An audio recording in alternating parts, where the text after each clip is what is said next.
Ayman Khan here for Seconds Out with the one and only Johnny Fisher. Johnny, how you doing, sir? Good, you? Yeah, not too bad, not too bad at all. Budapest weren't prepared for you, were they? How was Budapest? Good. Good indeed.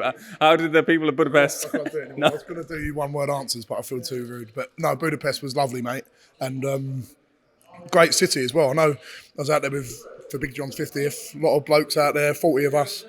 Really well behaved, had a great time, and yeah, obviously I weren't drinking out there, but it was great to see some of the boys. It's sort of once in a lifetime thing. All the generations, my dad's mates, like Sonny's mates, and a few of them, and my brother's mates. So it's a good mix of people, and we all got on really well. It was great.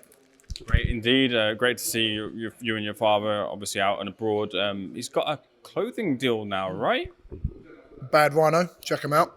Use the code Romford Bull if you want 15% off. But it all came from my dad. He done a deal with them. He started wearing their stuff. He used to think it was called Badrino. He thought it was like an Italian brand, and it's called Bad Rhino. And they're really great guys, great to work with, and they got great for like bigger blokes like my dad. Even me, like you struggle to get trousers in Zara or wherever you go. It all fits lovely. So if you're a taller bloke, rugby bloke, or just a fat bloke, go and use Bad Rhino. Speaking of Bad Rhinos animals, how's El Romo Toro? El Romo Toro, me. The dog. I forgot the dog's name. Oh yeah. Toro, yeah. Sorry. I didn't know. Romo Toro threw me off a bit, but he's good as gold. There's a witch hunt on XL bullies at the minute, and listen, any dog can be dangerous. We know that. We've got to look after every dog and make sure we're responsible owners, but you will not meet a nicer dog or with a better temperament. So big up Toro and big up Arnie at the minute as well, my Boschweiler, because he's got a bit of a bad paw at the minute, and we took him to the vets and we've got to sort him out, and I hope it gets on the mend. So big up the Boschweiler. You picked up a title. We've already discussed that and broke that down in the last interview, but you were saying to me off camera, looking like early next year for you to next be out. Yeah, looking at January, there's a show in Vegas that we would love to get on as a Romford Bull Army. A little get over the January blues. In the middle of January, we can all fly over to Vegas, and what a fight that'd be. I believe there's a Bivol. I don't know if it's Bivol. It could be Viterbi. It could be anyone. Don't know whose card it is, but excited to see what happens. As with their new year, just keeping the momentum, keeping that activity key, starting fast in the year. Yep, starting fast. 3 or 4 fights hopefully next year. I'm in 10 rounders now, so it'd be good to have the experience of going abroad, fighting in a different country. I don't think I haven't done that yet, so especially America as well. That's where I want to. I still think, in my view, Las Vegas is the capital of boxing, and I want to keep it that way for myself and my own journey. So it'd be exciting to go and fight over there or anywhere in America. Madison Square Garden would be great as well. Strangers to Vegas, you've done sparring over there, haven't you? 3 or 4 times I've gone over there with Joyce, sparred Joyce over there. Carlos Takam I've done a few weeks of sparring with, so great time over in Vegas, great memories.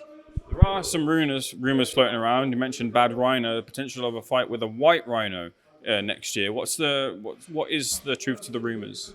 There's no truth in them rumours. I watched him fight Fraser Clark, saw him afterwards as well, and I'm just like, I look up to Dave. Like, I sparred him at the very first pro I ever sparred, and it's just great that I can be his mate. And you know, I can't believe the position I'm in, where I'm now being mentioned among these names. So listen, there's no plans of any sort. I've got to do what's best for me, and at the minute, going to Vegas is the next thing on my mind. Anything else is a distant memory to me away. The only thing that matters is the next fight. I always say the same thing. But big up the White Rhino. Good attitude to have, Johnny. Let's get your thoughts on the heavyweight division. First of all, we saw the British title contested over in Saudi between Fabio Wardley and David Adelaide. Did that fight go the way you expected? Yeah, I know what Fabio can do. I sparred him countless times, and I know he's got that doggedness. He's really improved. I've seen what work he's been doing with Wilson Boxing Science, and physiologically, I can see how he's improved as well. And yeah, I just think he was a level above David Adelaide that night. But full credit to David, because he did come out swinging when he was caught. He didn't want to give up, and a really, really good fight for British title and Commonwealth title, so well done to them both. You just mentioned there, obviously, the work that Fabio's done behind the scenes with his strength and conditioning coach. Shouldn't fail to mention your strength and conditioner, Sonny Cannon.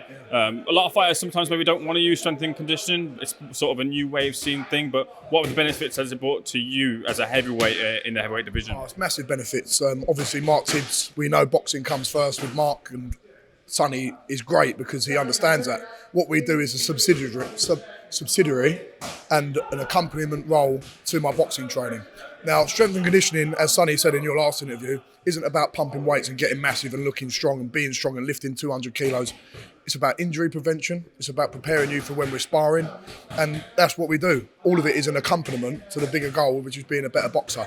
And for me, there's no one better than Sonny Cannon. He understands that 100%. It gives me structure to my weeks as well. I know that I'm in this time, and we keep a log of all my heart rate and stuff. And the way I look at it, if these apparatus and these systems were available to the boxers of old, the Rocky Marcianos, the Muhammad Alis, the Joe Frazers, they would be doing everything they can to get that 1% or 2% over their opponent. And the strength and conditioning has become part of the game. And you can't ignore it. That doesn't mean that boxing... Listen, hitting the bag, sparring, pads, that's your core.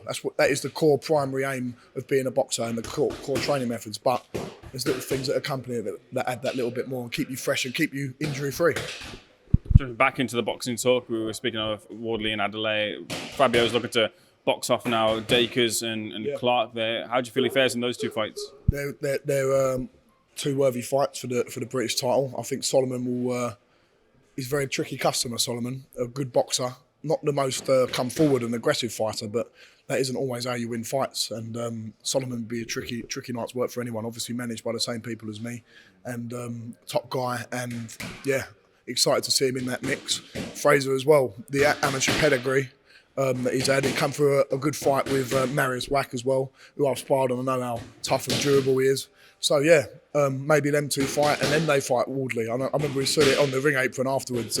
Dakers came in and he said, Dakers Clark eliminator for me. And that was quite a good line from Fabio. So yeah, listen, Fabio's the king of the hills and he can call the shots. So and he bloody deserves it because he's put in some great performances. Jumping to the king of the hill, I saw a picture of you looking a lot more younger than you are right now with Francis Ngannou. Francis Ngannou pulling off a shock. He didn't get the win. Tyson Fury squeaked through with the victory, but nonetheless, some shocking moments throughout the fight. What was your assessment of that spectacle? Well, I was watching it with TalkSport, and I definitely still think Fury won it by a couple of rounds. The jab was coming off, but that was a shock to me in itself. I thought Fury, like most people, would have easily come through it, but as Fury has said himself, you've got to give credit to the big man Ngannou. Put on a great performance. I think Shane Fury said, was Fury probably at the races like he normally is? Was he taking it a little bit more relaxed? Probably he was, yeah, because of all the build-up. But yeah, Ngannou sort of announced himself in that mix, and I think there'll be some good fights out there for him now. You saw Joyce and Ngannou spar, right? So were you kind of expecting more from Ngannou when people weren't expecting anything from Ngannou? No, not what I saw. I saw... Joyce was quite comfortable in there. But listen, it was only 4 or 6 rounds of sparring, so there's not much to read into. But Joyce looked very comfortable to me. But I could always tell that Ngannou could whack. And yeah, listen, sometimes we're all human beings. Sometimes you don't have the best night at the office. And Fury had a bad night at the office. The only problem is when he has a bad night at the office, it's watched by millions of people and you could get knocked out by the biggest puncher in history. When other people have a bad day at the office, it's slightly different. But listen, everyone's moaning, saying that... it's a fight that shouldn't have happened. Well, we've had a great fight, and it was an entertaining fight. I know it was slow in bits, and they weren't really throwing, but the shock of it was good enough. And I'm quite fed up of people having a go at Tyson Fury for taking the fight. Like, the man's beat Klitschko, the man's beat Wilder. He gets punched in the head, and he's losing brain cells every time he fights. The man can do what the hell he wants, and anybody who says otherwise don't have to watch. But yeah, I'm sick and tired of people having a go at Fury. The man's given us some great nights. Like people, I'm sick and tired of people having a go at Joshua. Joshua's gave us great nights as well. People need to cut him some slacks, but I guess that's the business we're in. People are allowed to comment and should comment, but yeah, a lot of them won't ever experience what these guys have to go through in training camp, sparring. They're putting their health, they're putting their lives on the line. So I'm just glad that we get to watch them, and yeah, I'm hoping we're on the edge of some big fights. Hopefully the Fury Usyk fights around the corner and Joshua Wilder, these sort of things. But if not, I'll still be watching all the other fights that are out there. So, Johnny, I appreciate those thoughts. I just want to get your take on whether what you saw between Fury and Ngannou did anything to change your mind in terms of how Fury Usyk would go in any sort of way. It's just Fury weren't at the races that night as much. Whether that's because of the nature of the style of Ngannou being a bit awkward. The first thing that when you said that came to my mind is Ngannou and Usyk are 2 completely different fighters. And yes, Usyk's probably skill level is the best out there or matching Fury's. But at the same time, he hasn't got the strength, the power of someone like Ngannou. So it'll be a different fight completely. But yeah, I think on that performance, which I don't think we'll see again from Fury, you would probably favour Usyk. But as Shane Fury said in one of his interviews, normally Fury has a bad performance when he ain't expected to have any trouble with the guy, or like he can't get up for it, or it's not as big of a fight. I think for an Usyk fight, the mindset will be completely different, and it will have to be, because Usyk's the top level operator. On the positive side, Francis Ngannou really vaulted himself up to being spoken about in good terms in a boxing ring. How do you fare or assess his chances against the top heavyweights? People are calling for fights with Wilder, with Joshua, Chisora and Parker. How do you feel he does fare after that performance? Always got a puncher's chance, always. But listen, they're talking about Chisora. I saw her call him out a couple of days ago. I would still think Joshua would win that quite easily. I think I'd give Ngannou a good fight. I do really think that, because I'd be aggressive and come forward. And there was points there, and I was thinking Fury. I know it's easier said than done, but just let your hands go a little bit more. Maybe he was wary of the power once he got caught, but I think when you're young and fresh, someone like me who's not really got that fear of feeling that power yet, you just go for it. And I think that's the way you beat someone like Ngannou, put him under intense pressure, and he just looks like a strong man, but everyone's strong until they get clipped with a haymaker on the chin.